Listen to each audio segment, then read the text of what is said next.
কবি বলেন, যখন তোমার কেউ ছিল না তখন ছিলাম আমি,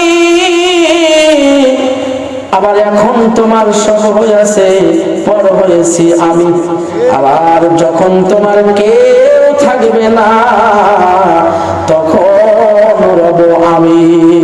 ঠিক কিনা বলে? আল্লাহ ডাক দিয়া কয়, বান্দারে, রুহের জগতে তোমার কোনো আত্মীয় ছিল না, তোমার কোনো বন্ধন ছিল না, কোনো মানুষের সাথে তোমার কোনো মহাব্বত ছিল না, ওইখানে তুমি আমাকে রব বলে স্বীকার করেছিলে। ঠিক না? কিন্তু যে আমি তোমাকে পরীক্ষা করার জন্য ঝামেলা যুক্ত, মায়া যুক্ত, ভালোবাসা যুক্ত, বিপদ আপদ যুক্ত একটা জায়গার মধ্যে পাঠিয়ে দিলাম, সঙ্গে সঙ্গে তুমি আমি আল্লাহকে ভুলে গেলে, সবার সঙ্গে তুমি জড়িয়ে গেলে। কথা বলেন ঠিক কিনা? এ মুসলমান, একটু অন্তরের কান দিয়ে কথাগুলো শুনে নেন, আপনার জীবনে একটু হলেও ফায়দা হতে পারে। এ মুসলমান,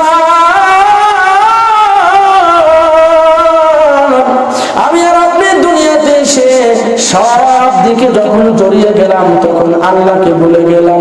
বলেন দেখি, আমার যখন চামড়া আস্তে আস্তে ঢিল হইতে থাকবে তখন কিন্তু আমার দুনিয়ার বন্ধনগুলো আস্তে আস্তে খুলতে থাকবে। কথা বলেন ঠিক কিনা?